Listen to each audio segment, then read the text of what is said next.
അസ്സലാമു അലൈക്കും വറഹ്മത്തുള്ളാഹി വബറകാതുഹു. പ്രിയപ്പെട്ടവരെ, നമ്മളിന്ന് നോക്കാൻ പോകുന്നത് നാളെ നടക്കാനുള്ള അഖീദയുടെ മോഡൽ പേപ്പറുമായിട്ടാണ്. അപ്പോൾ നമുക്ക് നേരെ വീഡിയോയിലേക്ക് പോകാം. അതിനു മുമ്പത്തെ വീഡിയോകളിലൊക്കെ പറഞ്ഞിട്ടുണ്ടായിരുന്നു, മദ്രസ മലയാളം എന്ന് പറയുന്ന ആപ്പ് നിലവിൽ പ്ലേ സ്റ്റോറിൽ അപ്ലോഡ് ആയിട്ടുണ്ട്. അത് പോയി ഇൻസ്റ്റാൾ ചെയ്യുക. മദ്രസയിൽ പഠിക്കുന്ന എല്ലാവർക്കും ഉപകരിക്കുന്ന രീതിയിലുള്ള തദ്രീബാത്തിൻ്റെ അർത്ഥങ്ങൾ, മോഡൽ പേപ്പറുകൾ, മറ്റു കാര്യങ്ങളെല്ലാം ഉൾക്കൊള്ളുന്നതാണ്. ആവശ്യമുള്ളവർ പോയി ഇൻസ്റ്റാൾ ചെയ്യുക, മറ്റുള്ളവരേക്കൊന്ന് ഷെയർ ചെയ്ത് കൊടുക്കുക. ഇനി നമുക്ക് ആദ്യ പ്രവർത്തനം നോക്കാം. ശരിക്ക് ശരിയും അടയാളപ്പെടുത്താം. ശരിയായതിന് നേരെ ശരി അടയാളപ്പെടുത്തേണ്ട പ്രവർത്തനം. ഇതിൽ ഒന്നാമത്തത് വുജൂദ്. വുജൂദ് എന്നതിൻ്റെ അർത്ഥം ഇതിലുണ്ട്. ഒന്നാമത്തത് ഓപ്ഷന് തുടക്കം ഇല്ലാതിരിക്കൽ, അന്ത്യം ഇല്ലാതിരിക്കൽ, ഉള്ളവനായിരിക്കൽ. ഇതിൽ ശരിയായത് ഏതാണ്? ഉള്ളവനായിരിക്കൽ എന്നതാണ്. ഇനി 2, ഖിയാമും ബിൻ നഫ്സ്. അതിന് ശരിയായത് തിരഞ്ഞെടുക്കുക. സ്വയം നിലനിൽക്കൽ, അന്ത്യം ഇല്ലാതിരിക്കൽ, തുടക്കം ഇല്ലാതിരിക്കൽ. ഇതിൽ ശരിയായത് ഖിയാമും ബിൻ നഫ്സ്, അതായത് സ്വയം നിലനിൽക്കൽ. 3, ഖുദ്റത്ത്. ഖുദ്റത്ത് എന്നതിൻ്റെ അർത്ഥം അറിവ് എന്നാണോ, കഴിവ് എന്നാണോ, കാഴ്ച എന്നാണോ? ഖുദ്റത്ത് പറഞ്ഞാൽ എന്താണ്? കഴിവാണ്. കഴിവ് കേട്ടോ, ഇവിടെ കഴിവ്. 4, സമഅ്. സമഅ് എന്താണ്? കേൾവി എന്നാണോ, കാഴ്ച എന്നാണോ, സംസാരം എന്നതാണോ? ശരിയായത് കേൾവി. സമഅ് കേൾവി. 5, ഇറാദത്ത്. അതിൻ്റെ അർത്ഥം ഏകത്വം എന്നതാണോ, കഴിവ് എന്നതാണോ, ഉദ്ദേശിക്കൽ എന്നതാണോ? ശരിയായത് ഉദ്ദേശിക്കൽ എന്നതാണ്. അപ്പോൾ ഒന്നാമത്തെ പ്രവർത്തനം ഫില്ലായി. കാര്യമായിട്ട് നമ്മൾ എന്ത് ചെയ്യണം? അള്ളാഹുവിൻ്റെ വാജിബായ സിഫത്തുകളും അതിൻ്റെ അർത്ഥവും പഠിച്ചു വെക്കുക. അതുപോലെ തന്നെ ആ വാജിബായ സിഫത്തിൻ്റെ നേർ വിപരീതങ്ങൾ പഠിച്ചു വെക്കണം. അതായത് ഇപ്പോൾ ഉദാഹരണത്തിന് ഇൽമ് എന്നതിൻ്റെ വിപരീതമാണ്, മുസ്തഹിലായ സിഫത്താണ് ജഹിൽ. ഇൽമ് പറഞ്ഞാൽ അറിവുള്ളവനാവുക എന്നതാണ്. ജഹിൽ പറഞ്ഞാൽ അറിവില്ലായ്മ. അപ്പോൾ ഇതുപോലെ വിപരീതമായ സിഫത്തുകൾ വരും. അപ്പോൾ അങ്ങനെ പഠിപ്പിക്കണം. ഓരോ വാജിബായ സിഫത്തിൻ്റെയും നേർ വിപരീതം മുസ്തഹിലായ സിഫത്തുകൾ അറബിയിലും അതിൻ്റെ അർത്ഥം പഠിപ്പിക്കണം. ഇനി അടുത്ത പ്രവർത്തനമാണ്, താഴെ പറയുന്ന ആയത്തുകൾ അള്ളാഹുവിൻ്റെ ഏത് സിഫത്തുകളെ സൂചിപ്പിക്കുന്നു? ഒന്നാമത്തത് ഖുൽ ഹുവല്ലാഹു അഹദ്. ഖുൽ ഹുവല്ലാഹു അഹദ് ഏതാണ്? അത് വഹദാനിയത്താണ്. വഹദാനിയത്തിനെയാണ് സൂചിപ്പിക്കുന്നത്, ഏകത്വം. 2, അല്ലാഹു സമദ്. സമദ് എന്നുള്ളതിൻ്റെ ഖിയാമും ബിൻ നഫ്സ്, സ്വയം നിലനിൽക്കാനുള്ള കഴിവ് അള്ളാഹുവിനുണ്ട്. ഇനി അടുത്ത പ്രവർത്തനമാണ് വിപരീതം എഴുതാം. ഞാൻ നേരത്തെ പറഞ്ഞതുപോലെ വിപരീതം എഴുതേണ്ട പ്രവർത്തനം അത് നിർബന്ധമായും വരലുണ്ട്. എല്ലാ പരീക്ഷകളിലും വിപരീതം എഴുതാനും, അതല്ലെങ്കിൽ അർത്ഥം, ഏതെങ്കിലും ഒരു സിഫത്ത് തരും, അതിൻ്റെ അർത്ഥം എഴുതുക. അതല്ലെങ്കിൽ ഈ പറഞ്ഞതുപോലെ അർത്ഥം തരും, അല്ലെങ്കിൽ അറബി എഴുതുക. അങ്ങനെയൊക്കെ വരും. ഏത് തരത്തിലും പഠിക്കണം. 1, ഹയാത്ത്. ഹയാത്ത് പറഞ്ഞാൽ ജീവ് അല്ലേ?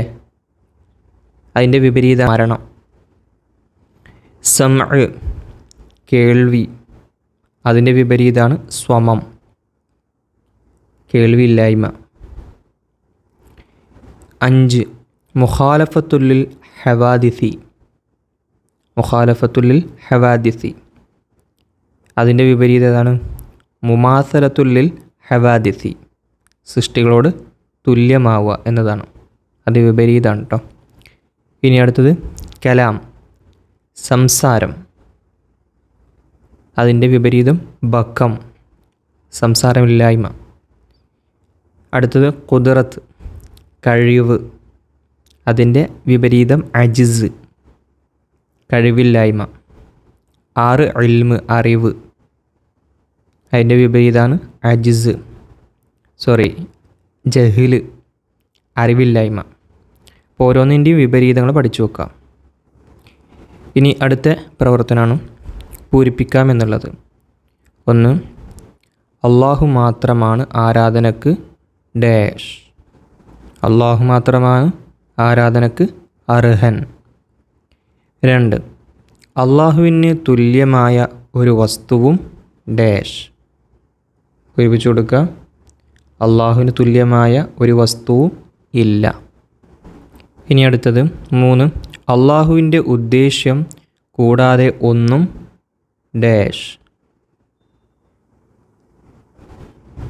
അള്ളാഹുവിൻ്റെ ഉദ്ദേശ്യം കൂടാതെ ഒന്നും ഉണ്ടാകുന്നതല്ല.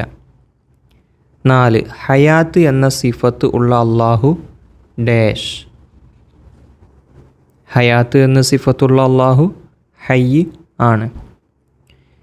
5, ബസർ എന്ന സിഫത്തുള്ള അള്ളാഹു ബസീർ ആകുന്നു. ഇനി അടുത്ത പ്രവർത്തനം അർത്ഥം എഴുതാം.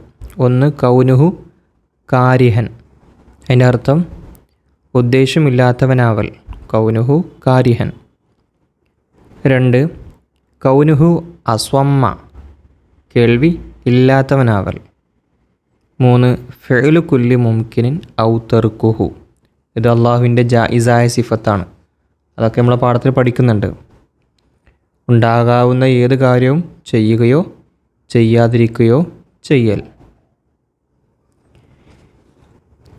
അടുത്ത പ്രവർത്തനം ഉത്തരം എഴുതാം. 1, മുസ്തഹീലായ സിഫത്ത് എന്നാൽ എന്താണ്? എന്തിനാണ് മുസ്തഹീലായ സിഫത്ത് എന്ന് പറയാം? അത് അള്ളാഹുവിൻ്റെ വാജിബായ 20 സിഫത്തുകൾക്ക് വിപരീതമായ സിഫത്തുകൾക്കാണ് മുസ്തഹീലായ സിഫത്തുകൾ എന്ന് പറയുന്നത്. ഇനി അടുത്ത പ്രവർത്തനം സിഫത്തുകളിൽ വാജിബ് ശരിയും എന്നും മുസ്തഹീലിന് തെറ്റ് എന്നും രേഖപ്പെടുത്താം. അതായത് വാജിബായ സിഫത്തിന് ശരിയും മുസ്തഹീലിന് തെറ്റും. നമുക്ക് ആദ്യം ശരിയും തെറ്റും ഏതൊക്കെ നോക്കാം. 1, അജിസ്. അജിസ് പറഞ്ഞാൽ എന്താ? കഴിവില്ലായ്മ എന്നാണ്. അപ്പോൾ അത് മുസ്തഹീലല്ലേ, അപ്പോൾ തെറ്റിടാം. പിന്നെ അടുത്തത് ബക്കം. ബക്കം എന്ന് പറഞ്ഞാലോ സംസാരമില്ലായ്മ എന്നാണ്. അപ്പോൾ അതും തെറ്റിടാം.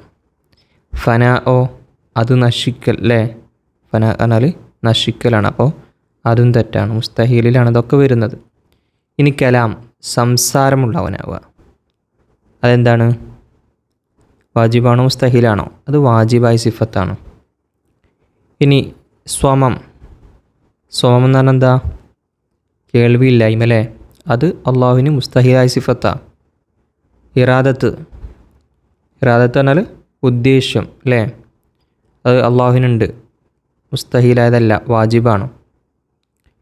അടുത്തത് ഖുദ്റത്ത്, കഴിവുള്ളവനാവുക. അതും വാജിബായ സിഫത്താണ്. എഹ്തിയാജ്, അതായത് മറ്റുള്ളവരിലേക്ക് ആവശ്യമുള്ളവനാവുക. ഏതാണ്? മുസ്തഹീലാണ്.